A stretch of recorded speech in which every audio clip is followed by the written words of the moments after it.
ลังจากที่เราได้แชร์ข้อมูลเกี่ยวกับการ staking อยู่ใน IVE.finance แล้วเนาะในคลิปนี้ก็จะมาแนะนำวิธีการ staking หรือว่าให้ก็เป็นกรณีศึกษาเนาะซึ่งอยู่ในนี้จะมีอยู่ 2,700 เนี่ยแต่ว่าหลักๆจะ staking อยู่ที่ 2,000 เนาะซึ่งอยู่ในนี้เนาะสำหรับผู้ที่อยากจะเข้ามา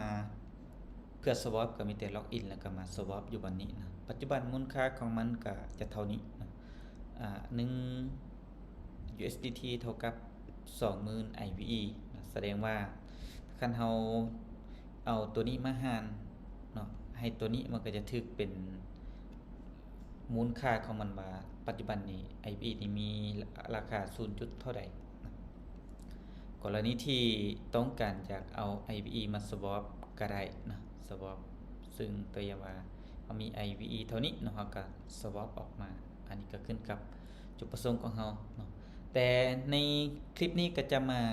โฟกัสที่การ staking นะซึ่งให้เราเข้าไปเมนูคำว่า staking นะ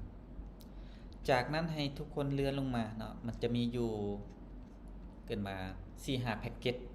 ให้เราเห็นซึ่งเมื่อนี้นี่จะเลือกแพ็กเกจไอหนึ่งอยู่ในนี้ก็จะมีอยู่1 เดือน 3 เดือนแล้วก็6 เดือน 12 เดือนแต่ว่าทางนี้จะเลือกเป็น3 เดือนเนาะหลังจากที่เราเลือกตัวนี้เนาะstake now เนาะปึ๊บคลิกเข้าไปจากนั้นกับปอนจำนวนที่เราต้องการ stake จำว่า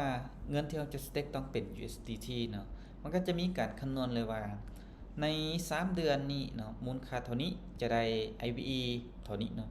ถ้าเราเอา IVE เนาะมาหารให้ตัวอย่างว่า3 เดือนเนาะเอา2 ล้าน IVE เนาะ2 ล้าน4แสนบ่มาหารให้กับ 20,000 นะ20,000 ก็จะได้อยู่ติสเลทประมาณ$120อันนี้เป็นค่าตอบแทนแต่ว่าถามว่าหลายบ่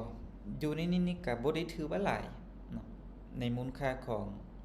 $120แต่สิ่งที่เราได้มาก็คือ IVE เนาะณปัจจุบันนี้เราต้องการจะได้ IVE ถ้าหากว่า IVE มีการเติบโตเนาะมีการเติบโตจาก 20,000 เหลือแค่1 USDT เท่ากับ 10,000 หรือว่า500เนาะเฮาก็จะได้แต่ยังว่าคำนวณให้เบิ่งเนาะถ้าหากว่ามันมีการเติบโตเนาะเฮามีอยู่2 ล้าน4แสนเนาะหารให้ 10,000 เนาะเฮาก็จะได้อยู่200 ไปดอลแต่ถ้า500เด้เนาะ2 ล้าน4แสนมาหารให้กับอัน500 IVE ต่อ1 ดอลอาจจะ 5,000 ก็ได้ 5,000 เนาะ400นะแสดงว่านี่ถ้ามูลค่ามันขึ้นหลายกว่านี้แน่นอนเนาะปัจจุบันมูลค่าอาจจะยังบ่ทันได้เติบโตเนื่องจากว่าคอมมูนิตี้ยังบ่หลายเนาะหรือว่าผู้สนใจยังบ่หลายเนาะเพราะฉะนั้นเดี๋ยวเราสิมาสเต็กเลยอันนี้คือเราจะได้เท่านี้เนาะตามที่มันแจ้งมาใน3 เดือนซึ่งผลตอบแทนนี่มันจะจ่ายให้เป็นหน้าที่ไปเลยเนาะคำนวณไปเลยส่วน20% 24% ตัวนี้มันจะเป็นต่อปีเด้อทุกคนเด้อนี่ส่วนของตัวนี้เนาะคำว่า APY เนาะเป็นต่อปีเนาะจากนั้นก็เลือกตัวนี้เลย confirm staking นะปึ๊บถือว่าเฮา stake ไปสำเร็จเป็นที่เรียบร้อยแล้วเนาะ stake เป็นที่เรียบร้อยแล้วมาเบิ่งแพ็กเกจของเฮาตัวที่เฮาได้ stake ใหม่แล้วก็จะเป็นตัวนี้นะนี่ตัวนี้ทุกคนตอนนี้ส่วนตัว1 เดือนนี่แม่นจะครบแล้วนะจะครบเรียบร้อยแล้วแต่ตัวนี้นี่แม่นเฮาหาก็สเต็กเมื่อกี้นี้ให้ทุกคนได้เบิ่งย้ำว่าเฮา staking ตัวนี้แม่นเพื่อเป็นกรณีศึกษาและ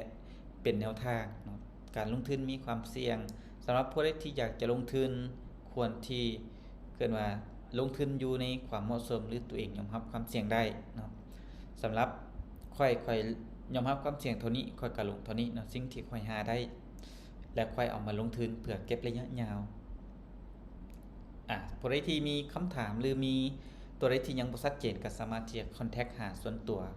ของค่อยได้เนาะสำหรับคลิปนี้ไว้เจอกันใหม่